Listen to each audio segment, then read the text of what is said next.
చేతిలో సెల్ ఫోన్లో యూట్యూబ్లో షార్ట్లు ఇట్లాగా ఒక ఫోన్కి అంకితమైపోతున్నటువంటి వేళ ఒక ప్రమాదకరమైనటువంటి అంశాన్ని శాస్త్రవేత్తలు చెప్తున్నారు. ప్రస్తుతం సోషల్ మీడియా యుగంలో వినోదం, వ్యాపార ప్రకటనలు, ప్రచారాల్లో రీల్స్, షార్ట్ వీడియోస్ అవ నడుస్తున్న నేపథ్యంలో పిల్లలు, కుర్రకారు, పెద్దలు కూడా మొబైల్ రీల్స్ చూడడానికి గంటల సమయం కేటాయిస్తున్న నేపథ్యంలో కొంచెం ఖాళీ సమయం దొరికితే చాలు మొబైల్లో ఫేస్బుక్, ఇన్స్టాగ్రామ్, యూట్యూబ్ వంటి సోషల్ మీడియా యాప్లు ఓపెన్ చేయడం, అందులో వచ్చే షార్ట్ వీడియోస్, రీల్స్ చూస్తూ ఫ్రెండ్స్, కుటుంబ సభ్యులకి షేర్ చేయడం ఓ దైనందిన కార్యక్రమం అయితే ఇది రాను ఓ వ్యసనంలా మారి విలువైన సమయాన్ని హరించడంతో పాటుగా అధిక రక్తపోటు, బీపీ ముప్పు తెస్తోందని చైనాలోని హెటై మెడికల్ యూనివర్సిటీ శాస్త్రవేత్తలు హెచ్చరిస్తున్నారు.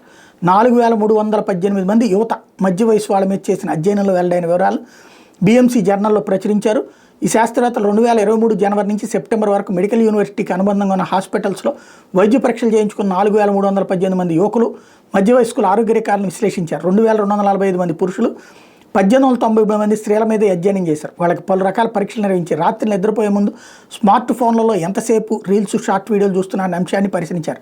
రాత్రిలో ఎక్కువసేపు రీల్స్, షార్ట్ వీడియోలు చూస్తూ గడిపే యువత, మధ్య వయసులో వాళ్ళకి బీపీ బారిన పడే ప్రమాదం పెరుగుతున్నట్టు నిర్ధారించారు. రీల్స్, షార్ట్ వీడియోలు చూసే సమయాన్ని వీలైనంత తగ్గించాలని, ఈ వ్యసనాన్ని పూర్తిగా వీడితే మంచిదని సూచించారు. దీంతోపాటు శరీర బరువును అదుపులో పెట్టుకోవడం, రక్తంలో కొవ్వు, చక్కెర స్థాయిలు నియంత్రణలో ఉంచుకోవాలని సూచించారు.